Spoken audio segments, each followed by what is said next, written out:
Do you think that there's a difference between artists making Christian art and Christians just making art? I don't think it can ever be truly divorced. Art is a spiritual process. All art is when men interact with creation in a way that produces something that reflects the glory of God. I'm trying to word this very carefully because I don't want to get people riled up. There are people who need for men to take risks now. I'm going to take more of a position of leadership. I am going to assert myself because ultimately that's what is needed right now, even in the face of great resistance. Welcome back to the MakeReady Podcast. My name is Brian Sims, and today I'm joined by Andrew Beck. From homeschooling to Madison Avenue, Andrew has seen how truth, creativity, and culture collide. We'll talk about the decline of creativity in advertising, why men need truth at the center of everything, and how technology shapes our responsibilities today. If you enjoyed this conversation, click the like and follow buttons so you never miss an episode. If you want to support our mission, there's a link in the description below. This is the MakeReady Podcast.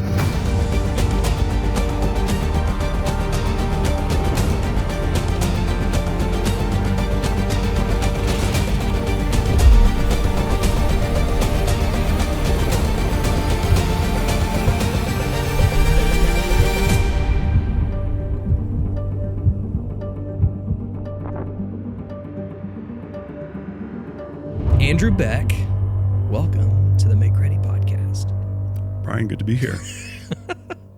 Dude, it was really awesome you coming in here and not picking apart all the details of the setup here, but you had some good things to say, like change this angle, change this light, because this is like your world. This is what you think about all the time.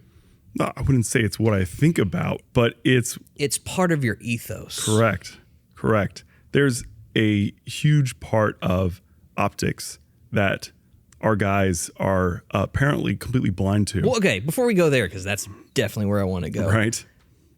Give me your background. Okay. Tell everybody who you are. Yeah, so I was working on Madison Avenue and in New York's Silicon Alley, which means the... I've never heard of it. Yeah. So it's like the part of New York, really along Madison Avenue, that during the Bloomberg years blew up into this tech scene.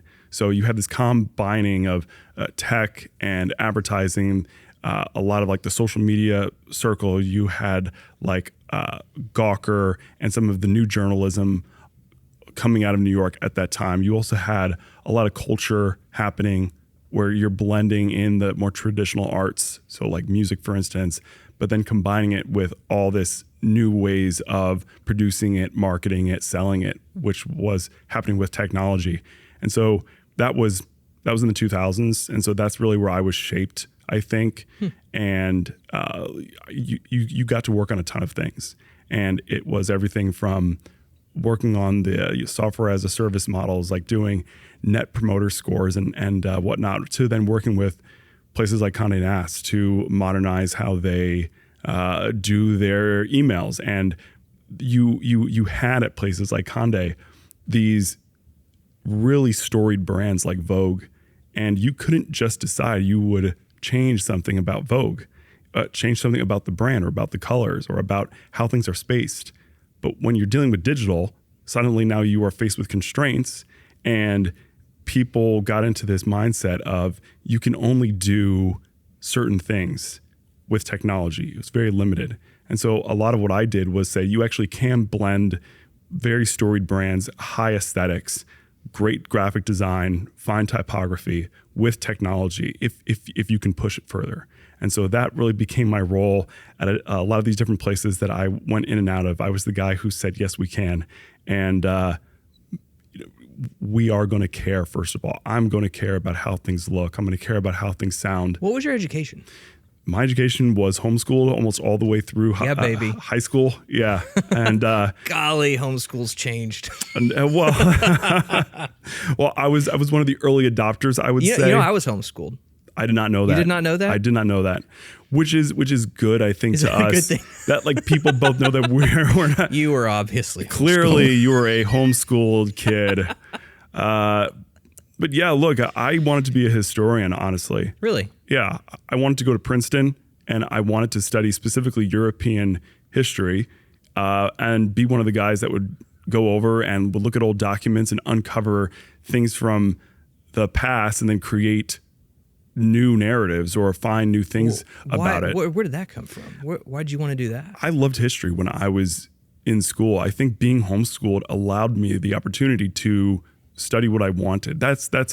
People misunderstand homeschooling. They think it's like your mom is sitting teaching you. Totally. No. I had that exact same experience. It's not. Yeah, it's like you actually have the ability to teach yourself if you're interested enough, and if you are resourceful and diligent, you can gain a ton of knowledge, and you can have a lot of flexibility with homeschooling. And my interest really was history. Yeah. And so the pathway that I saw to continue doing and studying what I loved, what I had found most interesting, is to, be the type of people who I would be one of the people who I had learned the most from. Well, it's historians. It's not history professors. It's not history teachers. It's not history writers or bloggers or influencers. It's a historian. You purely are concerned about the truth or the facts and the evidence that helps you point towards the truth. That's what I wanted to do. Well, that definition covers any true believer, really. Sure. I mean, like it's. So you would say a historian. Define historian again. Is just somebody who. A historian who is most concerned with the evidence that is available, and that is concerned with the truth being derived, or at least the closest that you can get to the truth being derived from that evidence. That's interesting. So that's where you started going. Starting in that, and of course, I know it sounds really weird going from I'm only concerned about the truth based upon the evidence to then I'm in advertising. So you make the evidence. But look, a place like McCann had as their slogan, I think they still do somewhere deep down in the recesses of their soul, truth in advertising. This is what advertising aspired to be. It aspired to be, if there's a good product, if there's a good idea, we want people to know about it. We want to represent it in the best possible way. And I think that easily gets perverted. I think it became perverted, but at its core, just like history, that's a good impulse. And it's a noble profession, I think, if you can do it well. Well, it's sales, and it's finding the utility in something and presenting that to somebody, something they can use and graft into their own life, or at least that's what it used to be. Sure. Now it feels like it's just, hey, our company is about these ideals. They hardly even talk about the product. I mean, Nike is selling shoes, but it's all about the competitive spirit and all about the, winning and it also seems to track a lot with where culture is as either harbinger for where it's headed or a reflection of where it currently is. Mm-hmm. One of my mentors, a man by the name of Ewan Cameron, he founded a firm called Berlin Cameron that was bought by WPP. What a name. Ewan. Ewan Cameron, Scottish. And he's just a fantastic guy. I miss working with him, and it's partially because he challenged me in ways that you never get when you're at the top of your own firm. People don't challenge you creatively like somebody who is your peer or someone who is like a mentor and who is above you. And so Ewan had that fighting spirit, and that's where really great work, I think, comes from. It comes from men fighting with each other about the idea. It isn't about who gets credit. It's not about who gets the reward or who wins the argument, whose idea wins out versus whose. It's about, is this what is best? And meaning best, yes, for the client, but also, is this great? Is this art? And he would always tell me, he says, the greatest ads. He had worked on a ton of these really famous ads, but he just knew of them. And he said the creative process that goes into making great ads, it comes from studying the arts. It comes from watching film. It comes from looking at paintings. It comes from studying sculpture. It comes from reading novels and great stories. It doesn't come from looking at other ads. And I think that that's where the advertising industry really took a fatal turn was when it felt like our best days are behind us, and now we're going to look back and try to just recreate what was before. Look at the most recent case study that we have that's in the news, the Sydney Sweeney for American Eagle. All that's doing is just rehashing the Brooke Shields ad for Calvin Klein. And when Calvin Klein did it, and when you look at this ad and you look at the way she's delivering the line, and of course that ad was controversial because of her age and the sexualization, whatever. We're just set all that stuff aside, purely as an art piece, art meeting advertising. I think it's one of the most sublime that we have. How do you define art? Ron and I talked about this the other day. Yeah, art is difficult to define because it's almost like what is porn. You know it when you see it. And art is something that is beautiful, but it's beautiful in the way that it creates a beautiful feeling. I know that this sounds a little bit postmodernist, right? Where art is about you like have to abstract. You have to experience the art, but art out of context, I think, is what we are struggling with right now in our internet-based, screen-driven culture. You can technically experience great art just by popping it open on your phone. It's not the same if you go and if you experience the art in person. You get to see all the details, and you make a concentrated effort to sit with the art. Philippe de Montebello, who for years curated the Metropolitan Museum of Art in New York City. He's really responsible for saving the Met and making it a place for what he calls conversations with art. And the conversations aren't, we're going to talk about art. It's in conversation with you, with yourself, and ultimately, and of course with the past and with the artist, but I also think with God. And so this is where art should lead to. This art brings you into that inner dialogue, into that conversation. And if it's not doing that, if it's purely just an image, I don't think that qualifies purely as art. Well, that sounds quite subjective. So if it depends on the person, is it completely subjective to the person, or is there some higher standard, higher definition of art? Well, there's different. Or is that good art, bad art? There is cultural context, I think, for art, and I know that sounds awful, but if you look at the Russian or Japanese senses of aesthetics, what their sensibilities are, it is very tied to their civilization. And so the West has certain sensibilities. We consider certain things to be art, and certain things are beautiful. And then, yes, you can have standards like, well, it's symmetrical. I think Victor Davis Hanson, I don't want to keep going back to this ad with Sydney Sweeney, but Victor Davis Hanson on this podcast, he starts talking about Sydney Sweeney's not beautiful because she's white, but because she is what she has, what Aristotle calls a perfect symmetry. And I'm just like, I mean, sure, sort of. You know, does all art have symmetry to it in whatever the context is? Yes, that's what we can call beautiful, but it isn't purely about the sum of its parts, right? This is why I think understanding the human person is key to understanding what art is. If the person is not subjective, if that ad was created because this person is alive in this very specific point in time. People like to bring this up about Trump as well, where I can be like Trump. Well, Trump did it, so can I. And you realize, no, actually, this is a very singular person who, in a very specific moment of time, pursued this particular course and said these certain things and did these certain things. And that's what makes him who he is. And you can take lessons from it. But just as the same way, we're never going to have another Alexander. You're never going to be able to have art like the Mona Lisa or have great performances at theater or concerts, for instance, which is where I think a lot of true art happens. It is in live settings.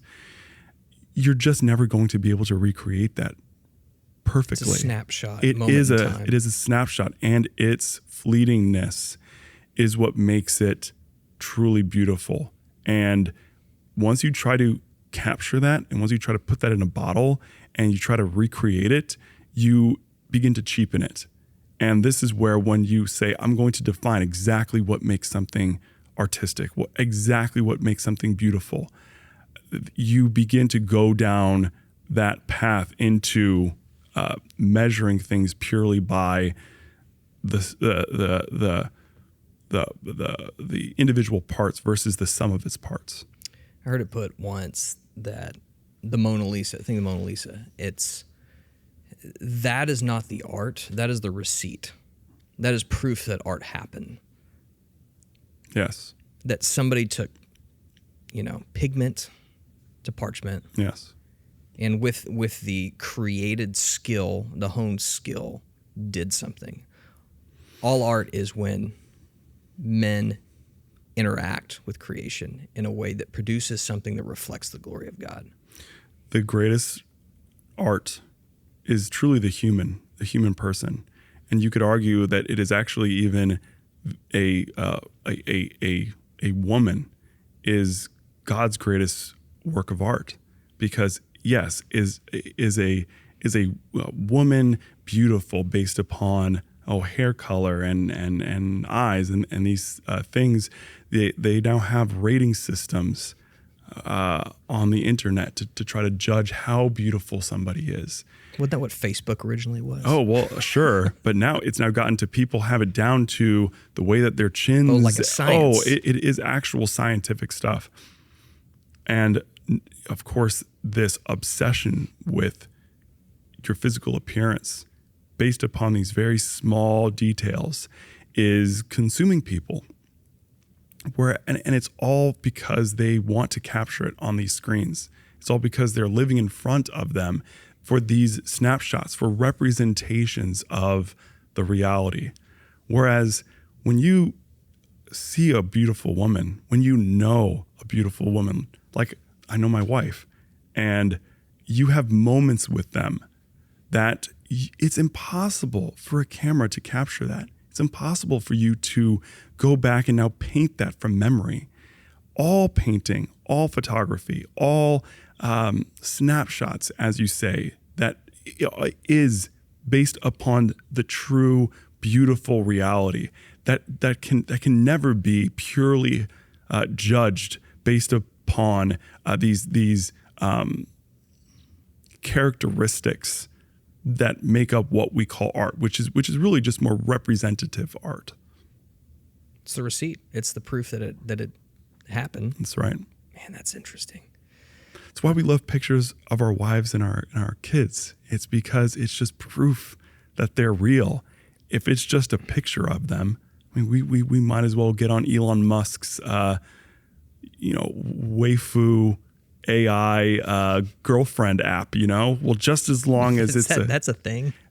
You have, Brian, you need to pay more attention to the degeneracy that's going on the internet. But yes, it is. It is XAI. Elon Musk created this app, which is a anime-looking girlfriend who will interact with you, and you can talk with her and romance her.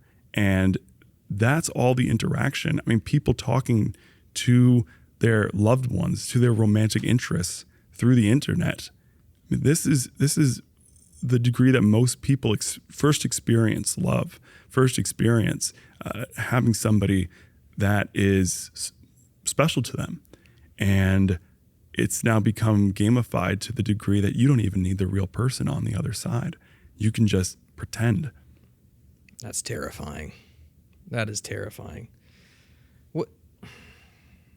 Why do you think Christians, I don't want to say they don't care about aesthetics, because we do. We can say, Gladiator's a great movie. We can say that, Citizen Kane is excellent. But we'll put our own art, our own created movies, or I say movies because that's what I like to consume. It's like we have a different standard for the stuff we create than what the world creates.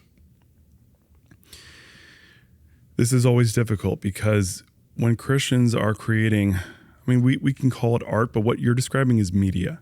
So media has to fit a lot of different criteria. It cannot just be personal expression.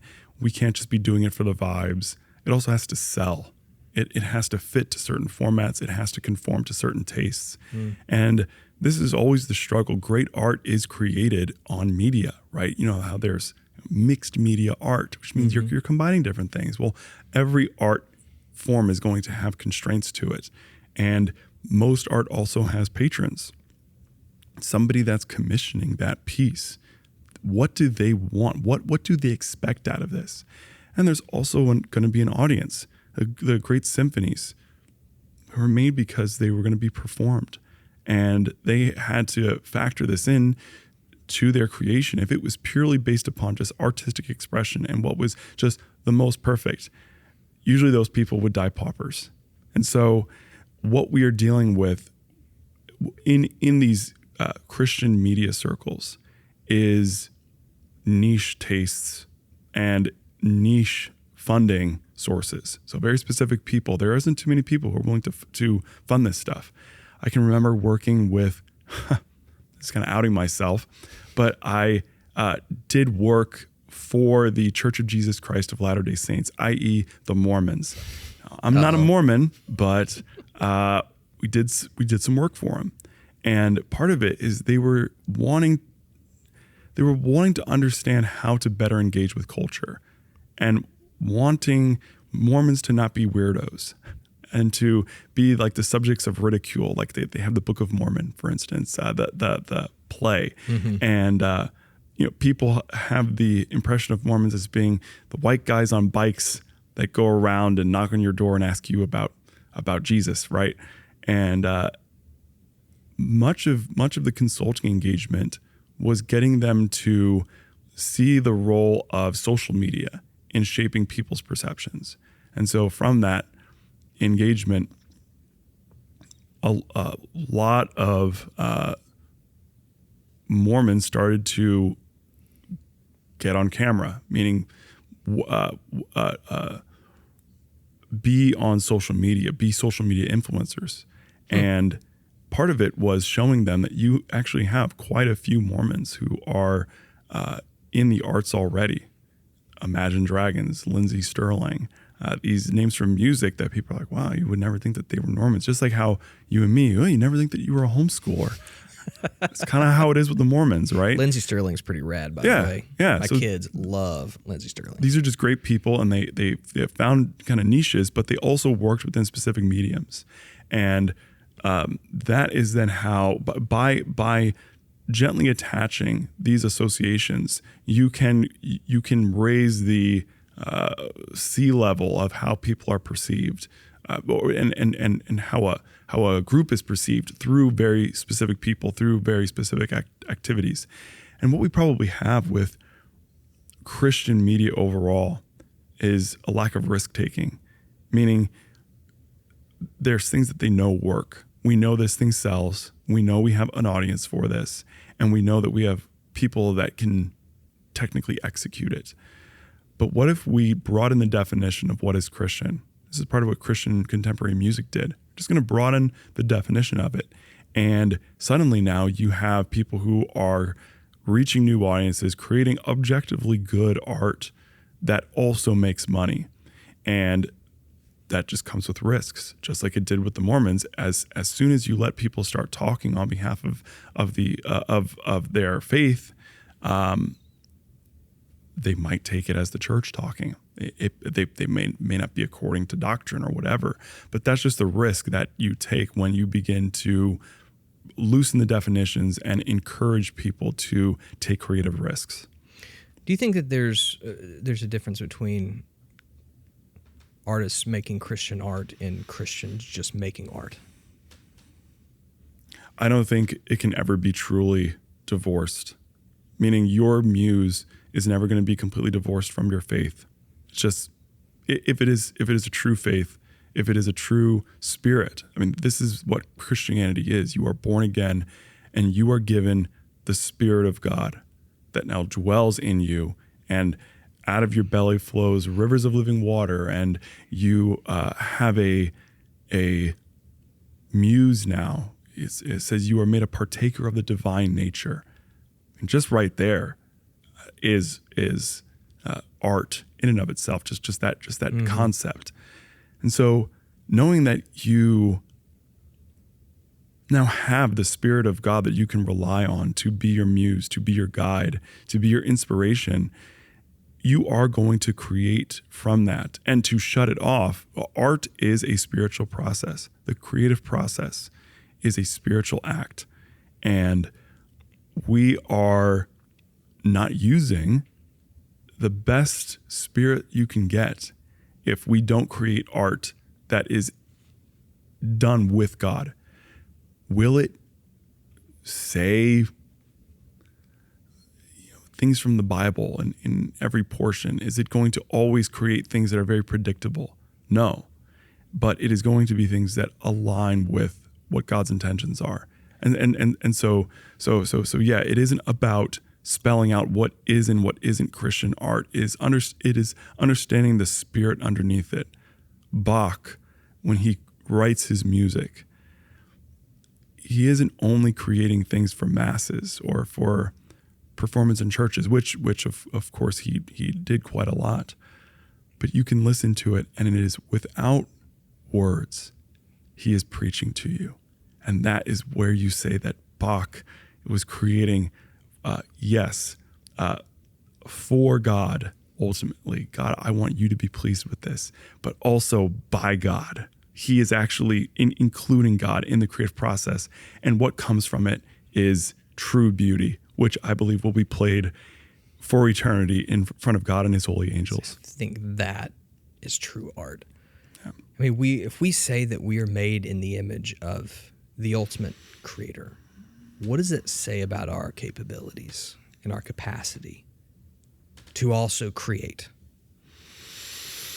Yeah, I don't want to put creativity on a pedestal, as in to create is to be as God, because people can create all sorts of evil things outside of the Spirit of God. And you can be under the influence of God's Spirit and you will create good things. You can be under the influence of another spirit and you will create very evil things, even things that look beautiful.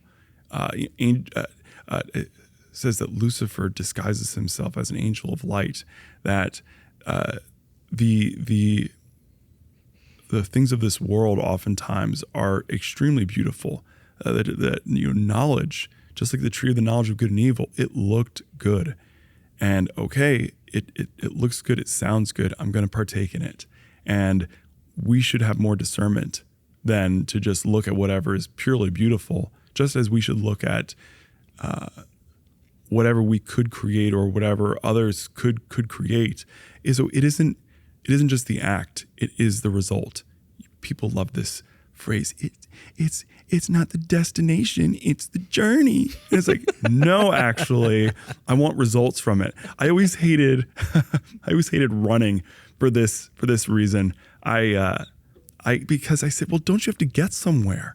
If I'm going to be moving in a direction, don't you have to have a destination? Like, if you're just running, like I could just run on a treadmill at home. Why do I have to run around a park?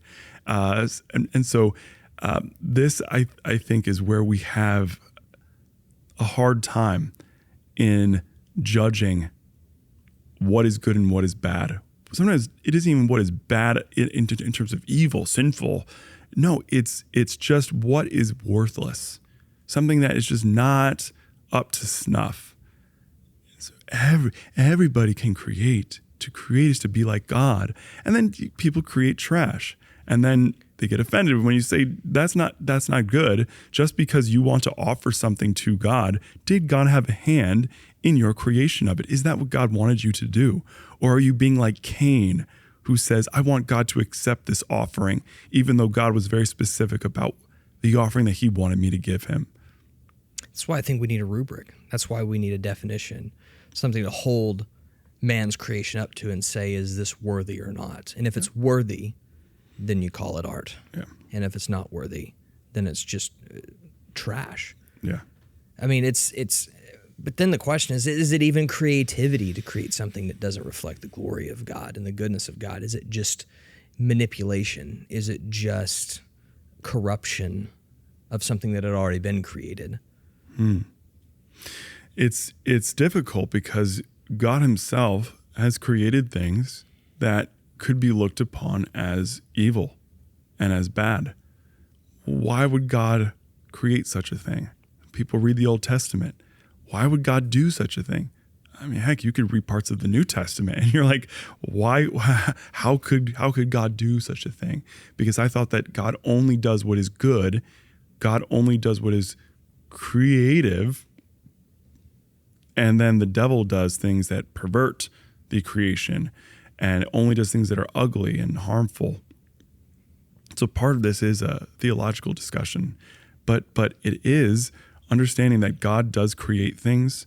God does allow things to be created, and God may even do things or permit things to be done or even command us to do things that will be difficult to place within a rubric, to say, I'm going to assess this and say, this is good and this is evil. This is beautiful and this is ugly.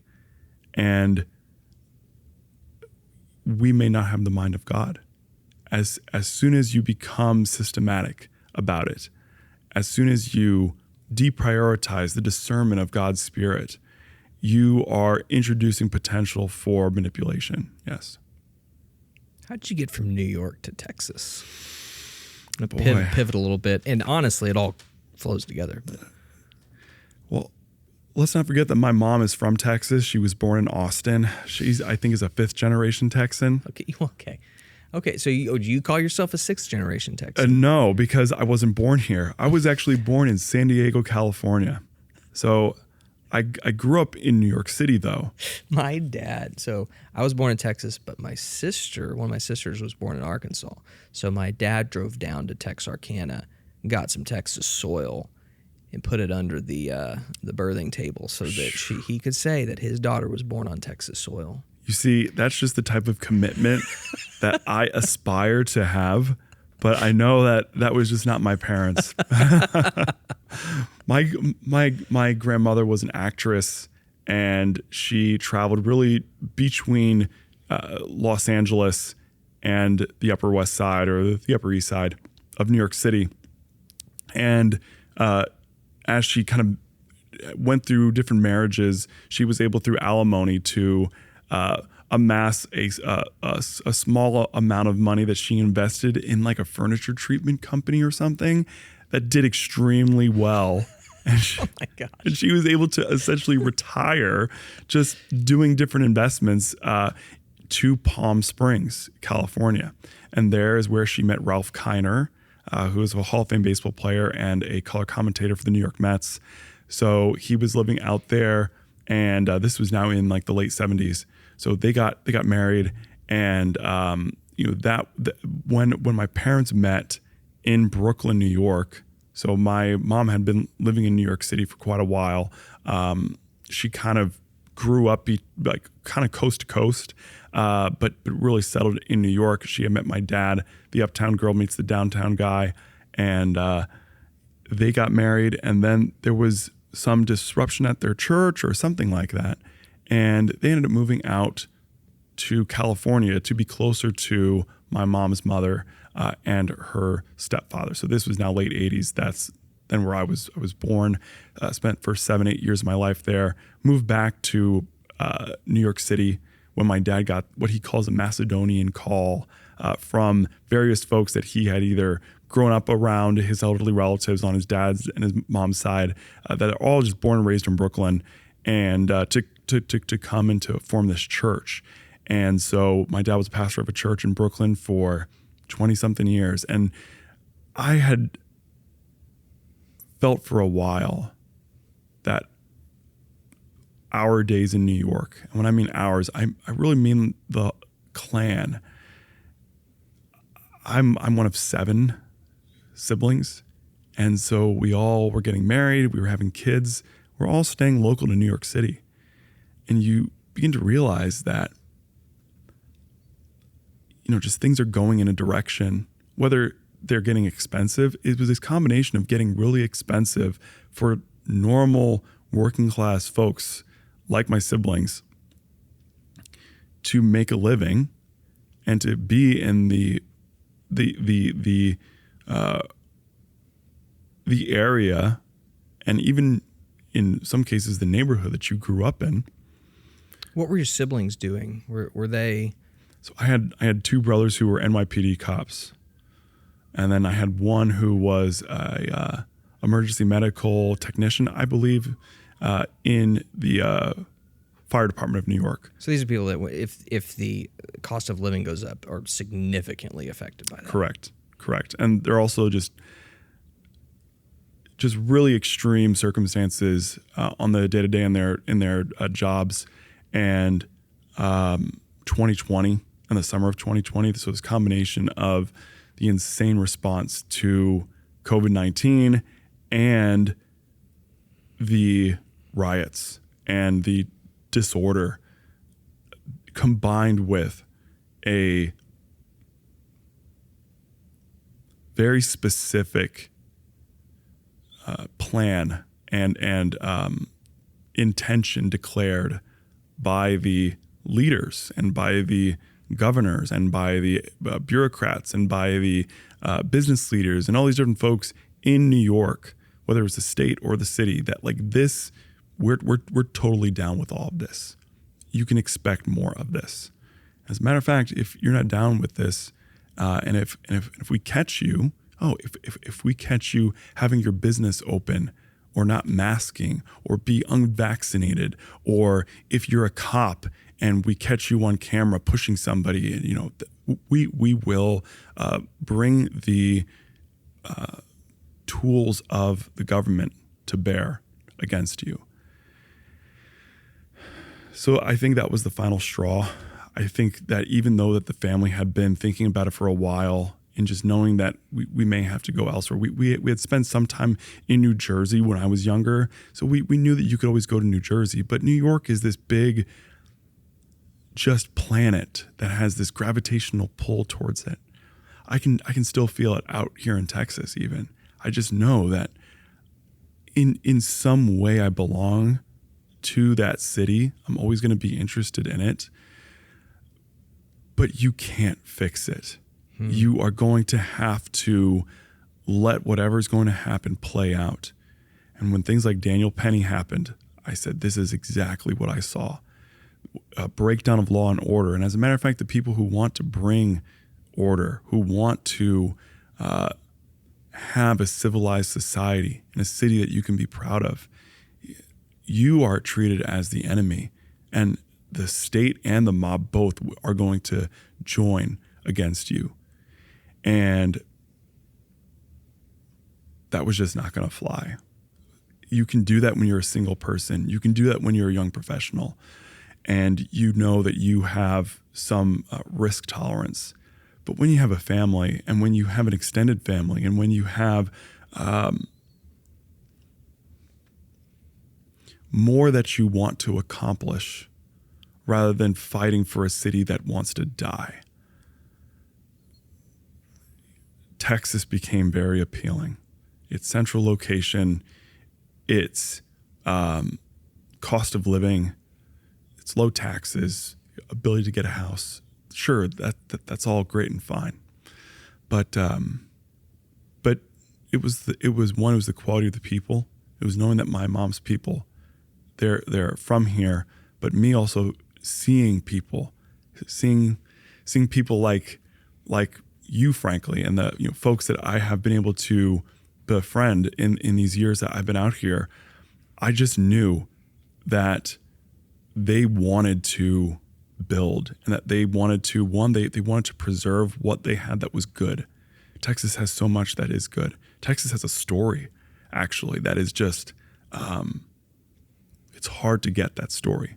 It's a story of independence. It's a story of blood and of tears and of sacrifice and of carving out civilization from a very inhospitable land. I mean, that's really what Dallas is. And then yet you can see it. And is it perfect? No, it's struggling in many ways with the things that many American cities are now working through. But you have people who are determined to arrest that decline and to make it better. And if they feel that way about their city, they feel that way about their state, they also feel that way about their country. And so Texas gives you that yes, it's like central, but it's also, I believe, the core of the American urge to fight for what's yours and to sacrifice if you have to, but for something that is greater, and not to throw your life away, fighting for land that's already been lost, but to actually go to some place where you feel like there's still a lot here that's left to be conquered. That's awesome. Golly, I'm going to play the Star Spangled Banner, God Bless Texas behind that podcast, I think. I love how Texas, you can fly the Texas flag at the same level height. as the United States. Is it true? Okay, that by law, right? Is that a by law thing? Or is that just a courtesy thing? To me, it's part of the Texas myth, Is that legal? And I don't know, but it's how we do it here. I love it. So you're flying it in front of your house, I assume. Yes. No, I actually don't fly any flags in front of my house. Oh, how dare you? I don't. I'm not sure why. I mean, maybe I should. I should start to just, break them out. But it's also, I don't know. Flags are challenging because then if like a flag gets damaged, you can't just throw the flag out. It's like a whole thing. I was in Maine at somebody's house that's right on the lake. And no, it isn't Tucker Carlson, but it was, they had like a tattered American flag. And somebody who was there was like, you can't have a tattered flag out on your boathouse or your dock or whatever. He was like, oh, okay. And he's like, you got another flag? I'm sure we can get one. So they end up getting one, but they're like, wait a minute. We can't just throw out a flag. You have to either bury it or burn it. And both of those sounded very extreme. We're like, and so some people were kind of just like debating. It's like, well, like dig a hole. I don't know, it'd be messing up the yard. Maybe we should burn it. But then others were like, but then you're the flag burning But then guys. you're the flag burners. And so it's like, all right, we need a dignified way of burning this. So they had this old document burner. Again, this is a very old house. Wait. They had a document burner? What kind of house is this? It's in Maine, man. So again, this is just, they just said, hey, this is like an antique. This is an antique like paper burner that was like the predecessor to the shredder. A document burner. It's like the thing that the Americans were burning when the British were marching into Washington or something. I don't know.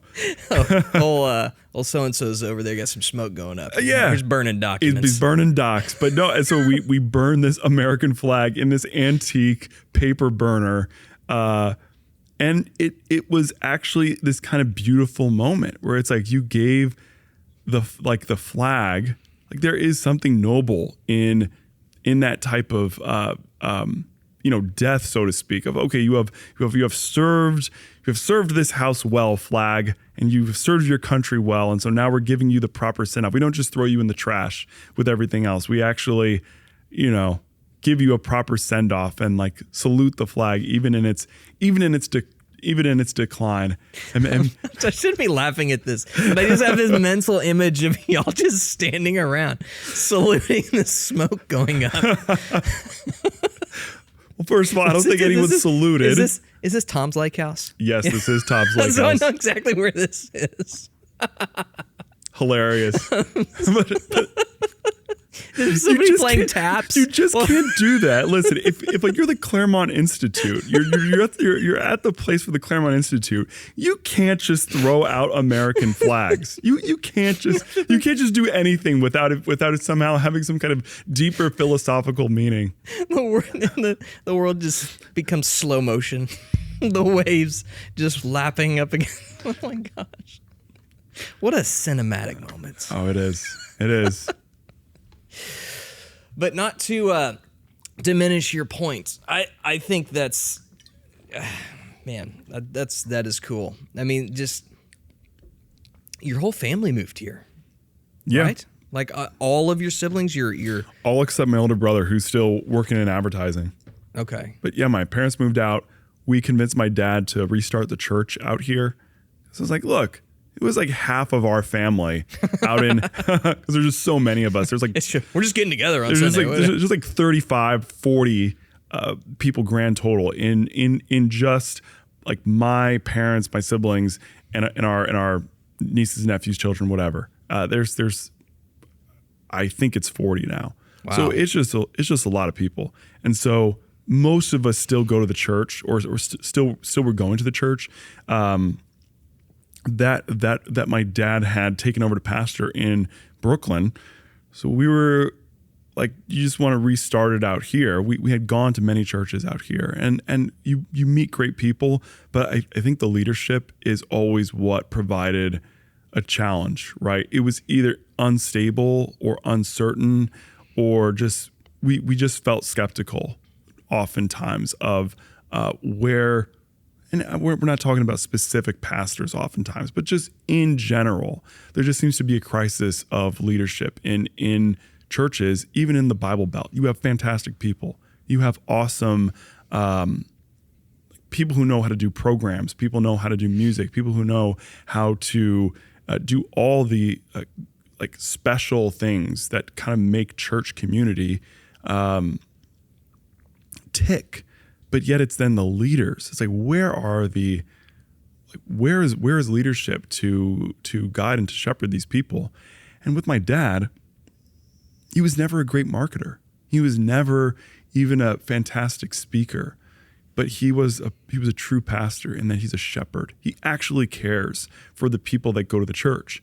And me seeing him do things like prison ministry at Rikers Island in New York City, did it for years. I mean, decades. He went to Rikers Island. Did any of these guys ever come back to the church? Maybe a couple of them. But for the most part, these are criminals. They're going away, or you're going to only get these few moments with them. And what are they going to ultimately give back to you? Nothing. Same thing when my dad did a nursing home ministry for many years. He just went to a nursing home and was almost like hosting Sunday school, watching my dad go around this circle of like wheelchairs and hospital beds of people who are very aged, but they're still cognizant. And he would just go simple. He would give very simple messages. He would sing simple songs. It would literally be like Sunday school. And then he would, for most of the time, he would then go around the circle of old people and like just kind of just put his hand on their hand and would like whisper something in their ear, and then we'll listen to them say something back to him, and would give them some kind of personal assurance, pray for them, something like that, just to every single person. It was maybe 15 people. And that's what the vast majority of the nursing home, chapel service was. And those people would die. They weren't going anywhere. They were going on. And seeing my dad pastor in such a way, and yet having a small church, again, it was half of the church, maybe a third of the church at our peak was just my extended family, his elderly relatives, cousins. But to just see that example given in a pastor spoiled me for coming out, and a pastor's the guy who just preaches on Sunday, or who like does the altar call, and then you never see him again. That was just not, I was just not used to that. How do you think that's affected you? It's made me realize that as a man and then as a father and as a leader, we're not talking about servant leadership or whatever. It's showing somebody that is leading by activity. It is an active leader, not a passive leader, not someone who is just enjoying title and the benefits that go along with it, but they are actually doing things. They are actualizing their role and their title by the things that they do on this daily basis. And it's based upon not just what you do. Just your daily activities. It's the way in which you do it. It's your testimony. It is the things that people can say about you. It's the virtue. It's the virtue that you have, that you cultivate, but it's also the virtue that goes out from you. It's just like Jesus said, I felt virtue go out of me. That's how people should be thinking of leadership. It is virtuous, but it's not because you are just a good person or that you're just doing good things. It's a combination of both. And that's what my dad, both as a father and as a pastor, even if he was not, and I talk about him in the past tense, but is pastoring a multi-thousand member church. He is truly pastoring the few that really want that out of their leaders. And it's the same thing with me with the company. It's the same thing with me doing anything in business. I'm cool without having the biggest audience, without having the highest paying clients, but I want good relationships with the people who I do business with, the people who contract us out for things, and also the people who we employ. That is a key part of what makes for a good permanent business. It is trust. The business has to be built upon trust, and it doesn't come just from you exchanged money. You just transacted something, but you worked together and you did it in such a way that everybody could say, I want to do that again. So to land the plane, what do you think men need to hear today from your experience and what you see in the world? What needs to be said and what needs to be heard?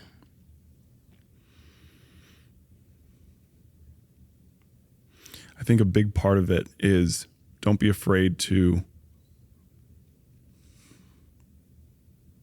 I'm trying to word this very carefully because I don't want to get people riled up. Don't be afraid to embrace true patriarchy, meaning women and children and other men, I think, even want there to be strong leaders, not bullies, but strong leaders, strong men who say, I am going to do the sacrificial work of leading. And that doesn't mean that I am going around doing menial tasks. It means I am taking risks.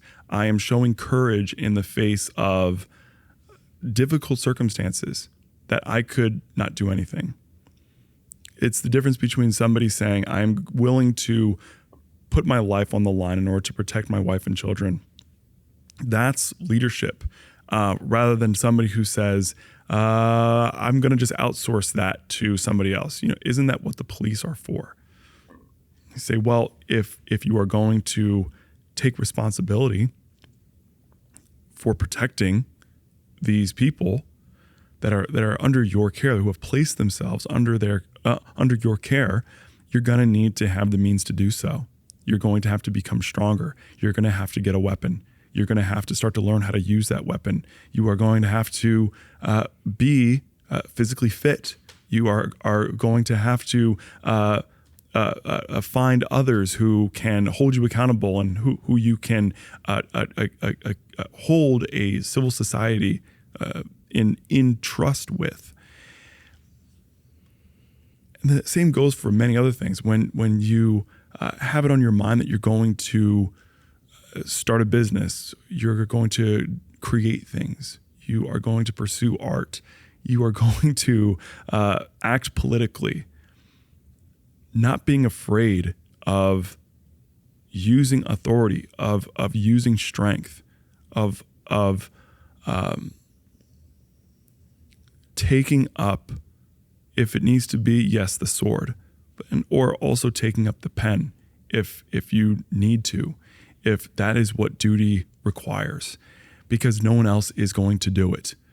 There are people who need for men to take risks now, and risks not of, I'm going to go skydiving, but it's, I'm going to run for office. I'm going to serve in the government. I'm going to serve in church leadership. I'm going to be on that nonprofit board. I'm going to participate in society. I'm going to take more of a position of leadership. I am going to assert myself. I am going to empower myself in order to do what is required, because ultimately that's what is needed right now. There's a crisis of leadership, and it's not just a crisis of titles. It's a crisis of men actually putting that title to work and using it ultimately for the good, even in the face of great resistance. That's it. Dude, that's such a good, that's good stuff. Andrew, thank you for coming on, man. Brian, thanks for having me. Always a pleasure.